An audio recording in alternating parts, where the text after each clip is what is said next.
Hey, deserving listeners, Darcey and Stacey, let's watch. My name is Dr. Kirk Honda. I'm a therapist and a professor. As I always say, don't use YouTube as a replacement for therapy. If you need a therapist, get one. You deserve it. Let's watch. And I did a search for an officiant in the local area, somebody that had good reviews. And this officiant, I feel like I vibed with him, and I also felt like Florian would vibe with him too. It's gonna be a great conversation. We're just gonna talk. You're gonna like him. His name's Morris. He's an officiant. He's the justice of the peace. So they're not going to therapy? I thought they were going to therapy. Did she say actually therapist? I just assumed. But they're going to talk to a justice of the peace, a judge, an attorney. Is that what they are? Now, some of my attorney friends will tell me that they're often pulled in to be a therapist, but they'll often say that although they might want to because they have compassion to listen and to get into it with their clients, they know better than to do that because it can really muddy the waters. Not always, but anyway, but who knows? I mean, a lot of people are good at helping other people, so maybe this person will be helpful. I assume that's what this is, an actual meeting where they're going to work on their communication. Oh, he's here. Morris isn't just a regular officiant. He actually offers marriage counseling. So I thought this would be the perfect opportunity. He offers a clinical service that requires a license to practice. He's not only a judge, but on the side, without any education, he also practices medicine. No. You could claim it's relationship coaching, I suppose, because the coaching profession, you could be anybody, literally anyone. You could be a 10-year-old and claim that you're a relationship coach. It's not a regulated profession. But to say marriage counseling, that's a clinical service. You can't say, on the side I dabble in, surgery of the colon or something. And when you're asked, you're like, well, it's not really surgery of the colon. That's what I call it when I'm really doing something else. It's like, no, you can't use those words. Now, maybe the individual didn't use those words and Stacey is just interpreting it that way. That can happen sometimes. Although I will hold out for the possibility that this individual also carries a credential or education at least that could allow or at least maybe be in the direction of someone who could qualify as someone who could claim that. But I don't know. Let's watch. I want to understand, what I can bring out for you guys. Nobody can sit here ever and say to me, marriage is easy, no. And it's all good. Yeah. What do you find to be the biggest challenge? We have communication problems. I don't like the way you talk to me. It sounds very demeaning. Yeah, so this is classic. Now, it's true what she's saying from what we've observed. But as a couple therapist, a licensed professional with a lot of education and a lot of regulation on my field, by the way, I have seen this often. People will say on the intake form that I have, they'll say, because I ask them what they want to work on, and it's always communication. The couple will always, it's possible literally 100% of the time, they will say communication. And I don't blame people. It is accurate, I suppose, but it's funny because everyone thinks that describes it, but it does not describe it. And we just heard a classic example of the way it works out. She's like, we have a problem with communication. He is demeaning to me. Okay, so we don't have a problem with communication. You think he has a problem with communication. And disrespectful. Sometimes you like to shut me down. You get angry. I feel like there's some control issues, and he wants me to be a certain way when he met me this way. So why all of a sudden now is it an issue? Do you agree with her?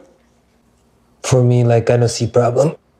Yeah, the other part of this is that in my profession, we are trained and have ethical codes and practices. The standard of practice is to have informed consent, meaning that we inform the clients as to what they are engaging in, what I can provide as a professional, and what the risks are, what the benefits might be, what the fees are, what the outcome will be, the length of treatment, that kind of thing. And then they provide consent to treatment. Therapists do not impose treatment on people in the same way that dentists don't impose treatment on people. People come to dentists for help. People come to therapists for help. And right now, I think what at least the edit is showing us that he has not consented. He Florian doesn't want to have this conversation. He doesn't want to get into it. And so as a therapist, if I saw this, I'd be like, well, when we went over those forms, are you sure that you want to work? I'm getting some body language, some indication that maybe you don't want to be here. Is that true? Because if not, then we don't have to continue because it's not I don't have any interest in imposing anything on you. Because in order for therapy to work, the person has to want it to happen. So you're saying we have no problems? I don't see it. I'm thinking that Morris is not like efficient, but really it's like therapy. And Stacey, no, I don't like to go left therapy. And basically, Stacey tricked me. Yeah, trick, I suppose, but she did have a conversation with him about talking with someone about their communication. But you could imagine Florian to be like, well, it's an officiant, it's not a clinician, right? And I imagine some of you or some people might wonder, well, isn't it okay just to talk with a couple about their problems and try to help them? You know, one time I had friends that I tried to help them with their relationship. I'm not a licensed marriage and family therapist. Isn't that okay? And I would say, yeah, as long as you're clear with everyone that that's the situation. He is entering into the relationship as a professional and could be confused with. Now, I have no idea what he said to Stacey. Stacey is under the clear impression that this is a clinical meeting. This is a clinical session. The other thing is let's just say that Florian did get into it. Their issues are way beyond one meeting, way beyond. So what's the good of that? You open up the can of worms and then you just abandon them? I'll see you at the altar. Now, I don't know, maybe this officiant will be involved with them long term. But like I said, both of their issues, I'm going to take a guess and say minimum 1 year of intensive couple therapy, meaning once a week, and more likely years of therapy to work on things. Basically, I know my point. Clearly you feel differently than what Florian's saying. So Stacey, give me some examples of some of those problems, some of those issues. For example, most recently in New York. So I can't help but to not see this as a clinical session. She is certainly thinking of it that way. The officiant, I think, is basically doing that. So this is not the way you do therapy. You have someone who doesn't want to be having the conversation, Florian, and is not participating and is obviously in a place of defensiveness. And so you don't double down on the problem by asking the person who coerced someone into the therapy session to blast them with examples. It's just going to make Florian upset.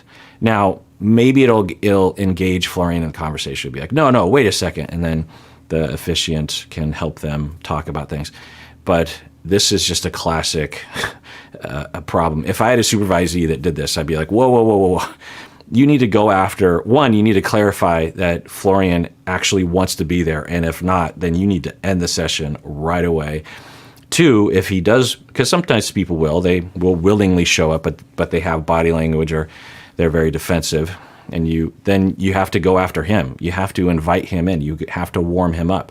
You have to find common ground, give him something to stand on. So you don't make it worse by asking Stacey to make a list of all the complaints she has. We were doing a co-ed bachelorette party. I just feel like I couldn't be myself. I couldn't have fun. You know, I wasn't doing anything wrong. I was being very classy. You know, he was, controlling, wouldn't let me. Now, she's right. So I'm not saying she's wrong. I'm just saying if you're actually trying to change the situation, this isn't likely to work. You know, for him to sit here and act like he's innocent, it's not fair. I'm not yet wrong. That is the problem. So what have I done wrong? I never say in my life. I pay the bills. I do everything. You need to understand something I don't like, repeat. It seems you could do whatever you want to do, but yeah, this is what I figured would happen at the best situation is I thought Florian would just shut down and not talk at all, but I thought, yeah, best case scenario, they're just going to start yelling at each other. So unless you know what you're doing, then don't open this can of worms. And two, unless you are going to follow up with this couple, because you're not going to fix this in 1 hour or even 10 hours of straight therapy. You're just not going to do that. So why would you open this can of worms? But I can't do anything. My house have my rules. That's a double standard, what you're saying right now. What do Like, you mean double standard? your house, your rules. Like, I make my own rules. You tell me what kind of rules you have. Tell me.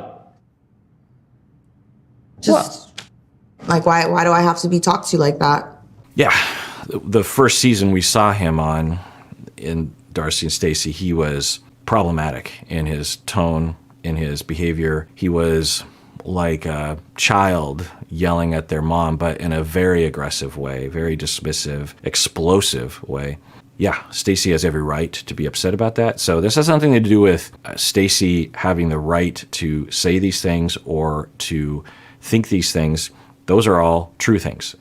But if you're actually trying to change the situation, and so I think this is a triangulation. I talk about this a lot, that there's tension between Florian and Stacey, and they don't know how to work it out because of lack of differentiation, lack of both of their ability to reflect on the separateness and togetherness between two people and the difference between their emotional drives, their emotional impulses, and their reasoning ability. And so they can't navigate that, and a classic manifestation or way of dealing with that or venting that or trying to find stability is to triangulate a third element, whether that's a human being or a TV show or something, or a child or Darcey. They are triangulating, particularly Stacey is triangulating the sufficient, pulling them in.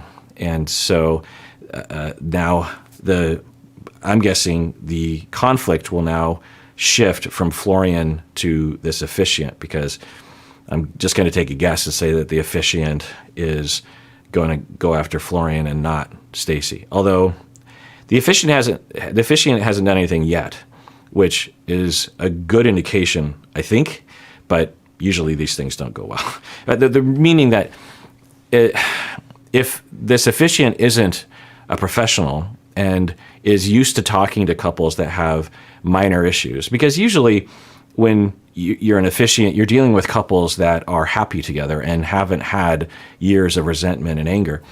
And the kinds of conversation this officiant is used to are much easier. So that's okay. So maybe for the officiant, he's just like, oh, this is a little big for me. This is a little different. Maybe you should talk with a therapist. So what I was meaning to say was that in situations like this, if the officiant doesn't have the ability to, or doesn't know what to do precisely, then best case scenario, they just don't do anything. It's just like, well, okay, they're going to talk for a while. Then maybe you just sort of summarize and then say, okay, well, sounds like you have some things to work on. Let's go on to our next. Because this whole proposal at the beginning of this meeting was that he was saying, the reason why I'm talking with you right now is because I want to customize the officiant. What's the name? I want to customize my speech, my vibe when I marry you. And so I need to get to know you. And as a part of getting to know you, I need to know your struggles as well as the moments of glory. And so that's why he's kind of having the conversation. Not necessarily to help them. At least we hadn't heard that. Maybe it was edited out. I don't want to be in a marriage that's, where I can't be free to say my piece and say what I want to say without getting shut down. I felt like we were stronger, and now it's just like we're taking a dive. And I want to reiterate, everything she's saying right now, I completely agree with. And I'm really actually proud of her that she's able to articulate that.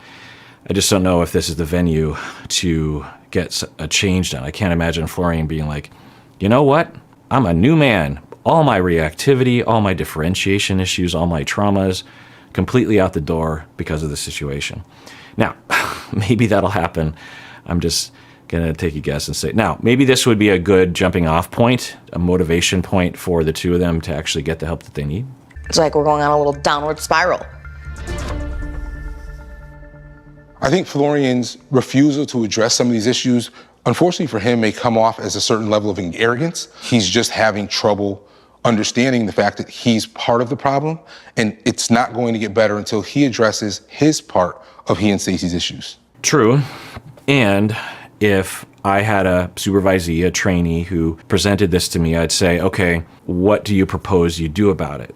Because just going after someone almost never works, because again, therapy is voluntary. So you don't want to just blast someone. You want to set up a scenario, a road of exploration, if you will, that has the client naturally step into a place of taking responsibility.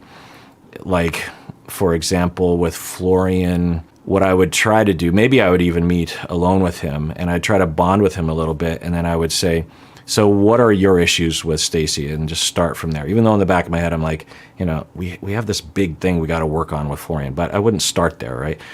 So we work with Florian and, I legitimately and genuinely listen to him.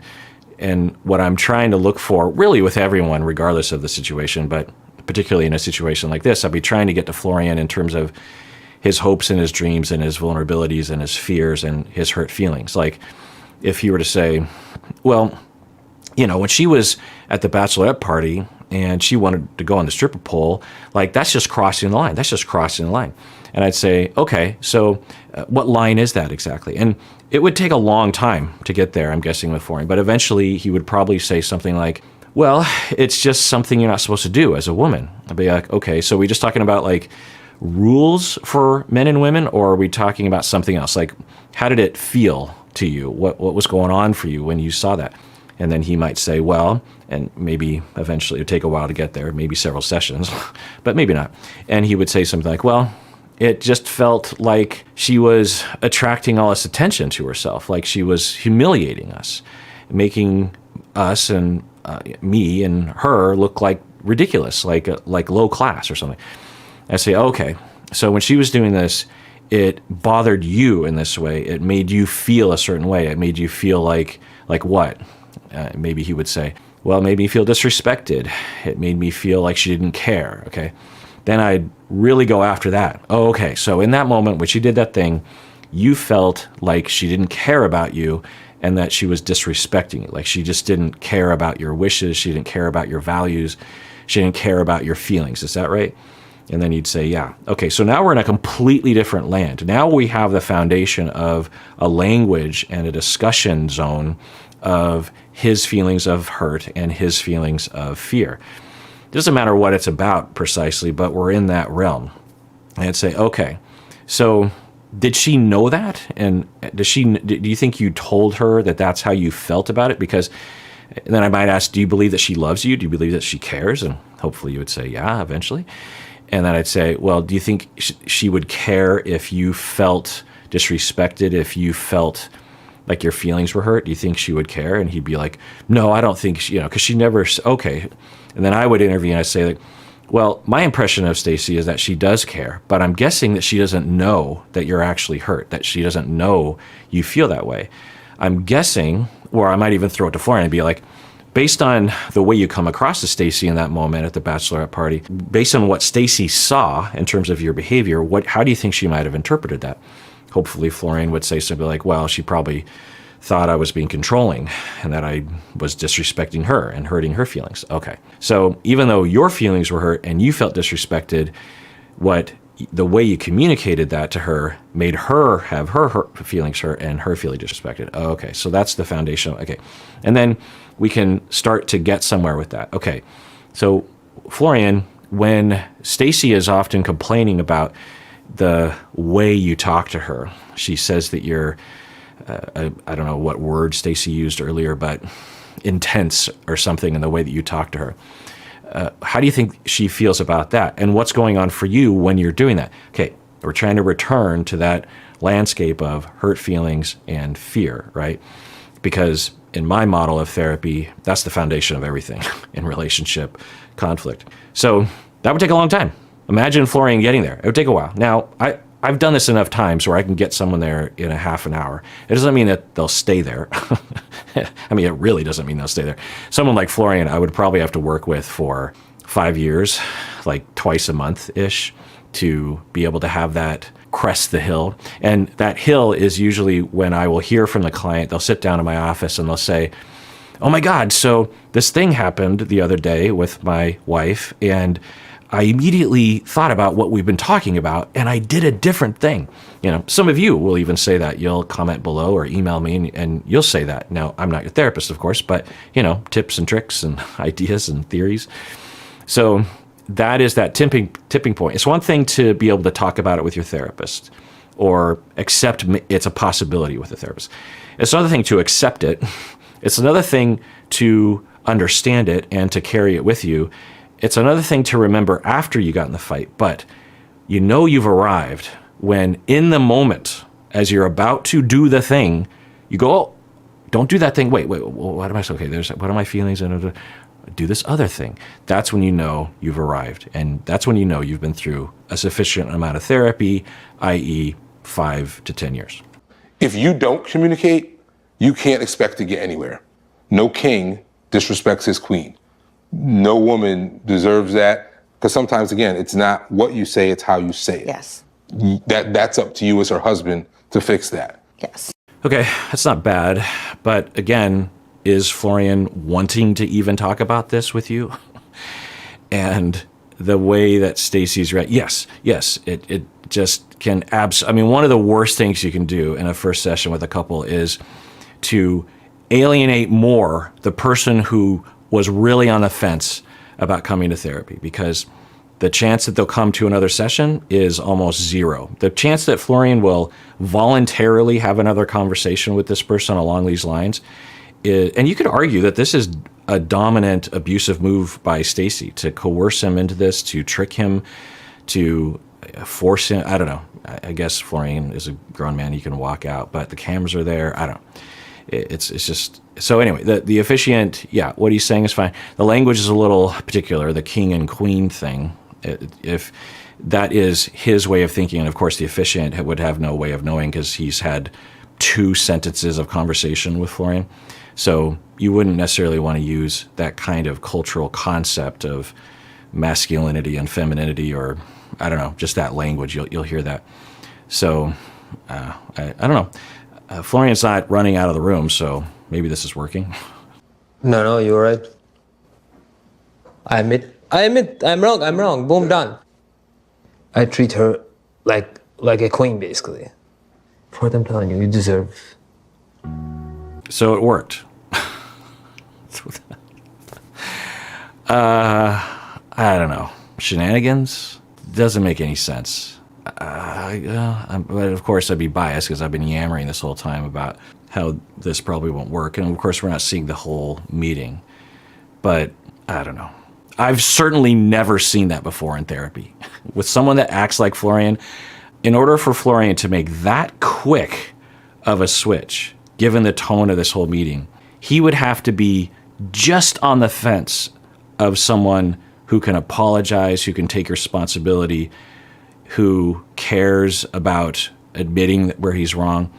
And we have not seen that. Of course, we haven't seen it on the camera. Maybe it happens off camera, but because even someone who doesn't have issues would have been triggered. It's just nervous to be in a session with a therapist for the first session. So usually people are really guarded, real uptight, real stilted. And for him to, I don't know. But I'm biased because I've been yammering the whole time, so maybe I'm just stupid. I'm not stupid. Maybe I just had a bone to pick with people calling them, well, Stacey called him a family therapist or a couple therapist or a couples counselor. He didn't call himself that. Yeah, I mean, there's various. Now, I'm sure someone in the comments will say, well, maybe, Kirk, if you don't go to school, you don't get messed up by psychology topics and such, you can actually just speak directly to people and be able to help them. It's way more complicated than that. A big part of training and supervision and mentorship that I will have for trainees and supervisees and mentees is that I'm actually trying to do that. I'm trying to get them to return to the humanness that they were before graduate school, because you get a lot of that book knowledge in your head and it starts to trip you up. And so there's nothing wrong with that. Of course, I'm a big fan as a professor of book knowledge, but a big part of being a therapist is being a human being and being able to connect in a human way. And you don't want all that book knowledge to interfere with that. I don't know. It's fine. It's good. I'm glad. I mean, all's well that ends well. Thank you. Thank you. Morris, I think, help me like understand maybe things go too far. So either we missed the majority of the meeting, which of course is possible, or this is shenanigans, because the officiant said one or two sentences. You are the king, she is the queen. You can't talk to her that way. And then Florian's like, whoa. Now, I guess that'll happen sometimes when an outside person that comes from a respectable authority, if you say something, it can carry a lot of weight. So I suppose that's possible. But Florian has exhibited some, who knows, it could all be shenanigans. The whole thing could be shenanigans. But I don't know, there's just something fishy about this whole scenario. Either the fight, and of course they would do this. The producers would absolutely do this, right? They would say, okay, this season is about Florian and Stacey's wedding, and so we've got to have a big moment. That's what every rom-com has. You can't just float into a marriage. There's got to be that moment. Okay, you got to have a fight. It's got to be on camera.